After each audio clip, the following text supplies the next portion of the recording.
Homélie du Père Gilbert Ardan sur l'Évangile selon saint Marc, chapitre 5, versets 21 à 43. Jésus regagna en barque l'autre rive, et une grande foule s'assembla autour de lui. Il était au bord de la mer. Arrive un des chefs de synagogue, nommé Jaïr. Voyant Jésus, il tombe à ses pieds et le supplie instamment. Ma fille, encore si jeune, est à la dernière extrémité. Viens lui imposer les mains, pour qu'elle soit sauvée et qu'elle vive. Jésus partit avec lui, et la foule qui le suivait était si nombreuse qu'elle l'écrasait.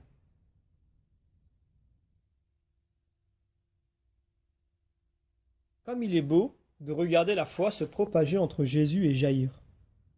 C'est dans le quotidien que Jésus est sollicité, qu'il se révèle et qu'il se manifeste.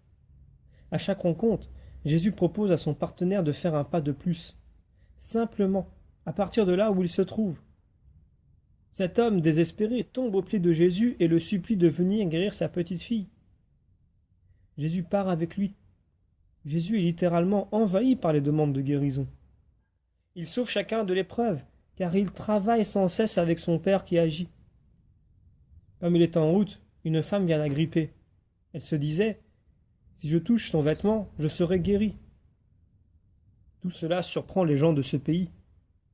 Pour nous aussi, il s'agit pour notre vie concrète de la foi en l'amour infini de Dieu. Nous voulons être aimés, être reconnus, et nous nous heurtons à un manque de foi en nous. Il nous faut aimer pour avoir foi dans l'amour. Dieu est capable de nous donner un amour qui dépasse toutes les épreuves. Jésus agit pour nous d'une manière étonnante si nous croyons en lui. Nous continuons la lecture de l'Évangile. Or, une femme qui avait des pertes de sang depuis 12 ans, elle avait beaucoup souffert du traitement de nombreux médecins et elle avait dépensé tous ses biens sans avoir la moindre amélioration.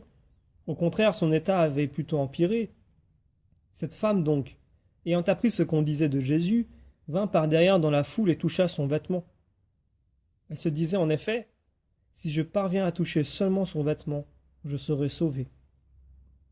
À l'instant, l'hémorragie s'arrêta, et elle ressentit dans son corps qu'elle était guérie de son mal. Aussitôt, Jésus se rendit compte qu'une force était sortie de lui. Il se retourna dans la foule et il demandait, qui a touché mes vêtements?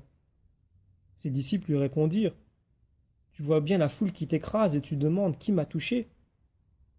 Mais lui regardait tout autour pour voir celle qui avait fait cela. Alors la femme, saisie de crainte et toute tremblante, sachant ce qui lui était arrivé, vint se jeter à ses pieds et lui dit toute la vérité. Jésus lui dit alors, ma fille, ta foi t'a sauvée. Va en paix et sois guérie de ton mal.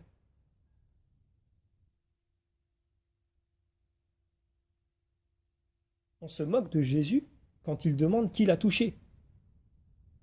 Tu demandes qui t'a touché dans cette foule qui te presse?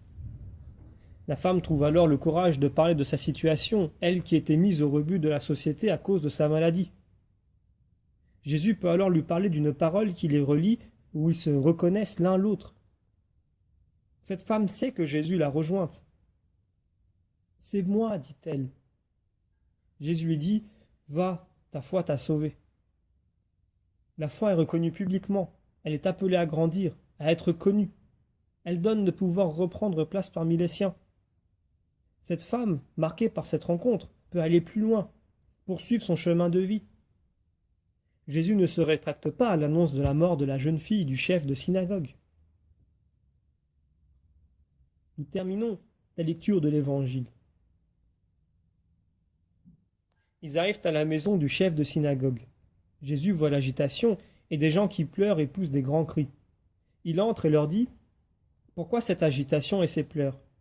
L'enfant n'est pas morte, elle dort. » Mais on se moquait de lui. Alors il met tout le monde dehors, prend avec lui le père et la mère de l'enfant et ceux qui étaient avec lui. Lui, il pénètre là où reposait l'enfant.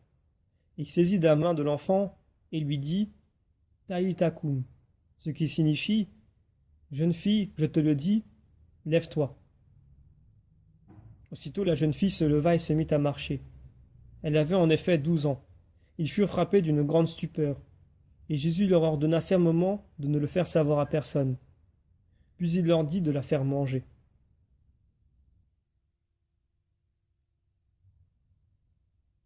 La nouvelle de la mort de la fillette lui donne d'interpeller cet homme. Il l'invite à dépasser le renoncement et de croire à un possible au-delà. Ne crains pas, crois seulement. Alors un chemin de vérité se dessine pour ce chef de synagogue.